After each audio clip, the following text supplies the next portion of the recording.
understand why the cloud is introduced, we have to go back to time before cloud existed. Companies had to buy servers, which was certainly expensive. The servers always had high traffic and needed management and servicing, which added more to the expenses. And this brought up a lot of disadvantages, in which I'll elaborate further on. Pertaining to costs, the servers in themselves were very expensive, and troubleshooting problems would be a distraction from me running your business, meaning you'd have to multitask or employ more people to manage and maintain your servers. On to the next point. Traffic being idle for most of the time would mean people would pay more money than they needed to. The answer to the question, why use cloud, is because everything is online. You get to order food online, make reservations online, and etc. Since everything is online, the amount of data we're using is extremely high. And so we need somewhere to save it. And that's where cloud came in. A more affordable, more secure way as compared to use of servers. Now to elaborate further on what is cloud. So cloud is a huge space available online, but to be more specific, it is a collection of data centers. These data centers existed before cloud, but cloud made sure that you're able to orchestrate your various functionings and applications properly by combining all these data centers through a network and then providing you with a key to control and manage them properly. To summarize it, cloud is a place where you can store your data, process your data, and access it anywhere in the world as long as you have a stable internet connection. So next we'll be talking about service models, but you have to understand that you're being offered different services and different people require different services. And based on this, there are different service models to suit the different needs. So we have these three models, which are the IAAS, the PAAS, and the SAAS. So to shake things up, I'll start from the last one, which is the SAAS. SAAS is software as a service. So here you're just consuming a service which is already being managed and maintained by someone else. A valid example would be Gmail. You just use the service, but you don't have to maintain it as everything is managed by Google. Next is platform as a service, or PaaS. So in this model, you're provided with a platform in which you can create your own application. A valid example would be Google App Engine, where you can create an application and put it on Google App Engine, and others can use it as well. So the last of our service models is the infrastructure as a service, or the IaaS. So what this means is you're given a whole infrastructure so that you can create your own application.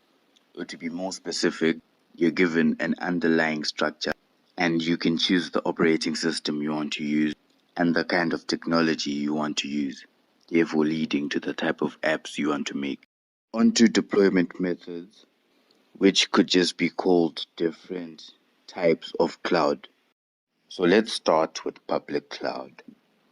As the name suggests, public cloud is a cloud made by service providers, and all the resources are available to everyone worldwide, and it is accessed through the internet. It is easier and it is also inexpensive. And all you have to do is rent this cloud and you're good to go. Next is the private cloud. It's different in that you're provided with a service so you can make your own applications. And since it's a private cloud, you are secured by a firewall, which drastically improves the security from the public cloud. So, the hybrid cloud, it's a combination of the private cloud and the public cloud. So you have the freedom to create your applications, but with the privacy of the private cloud.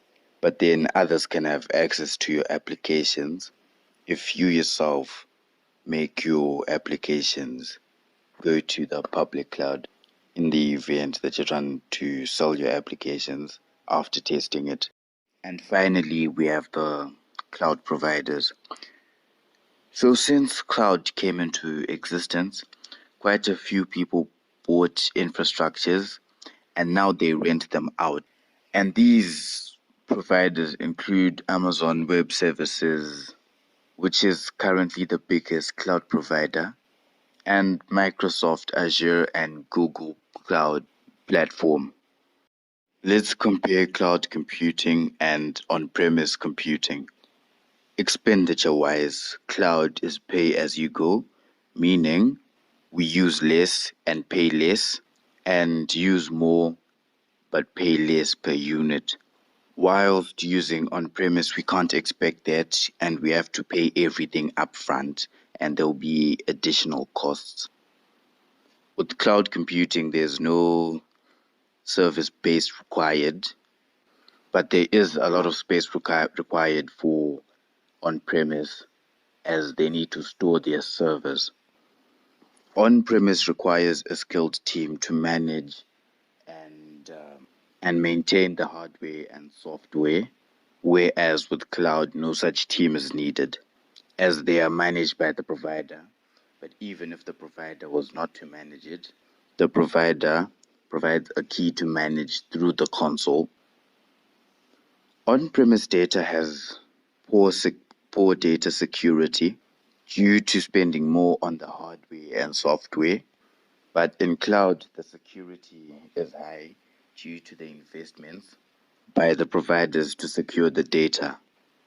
There is less chance of data recovery when it comes to on-premise due to the cost that comes with managing to replicate the data, whereas cloud has a built-in replicating system.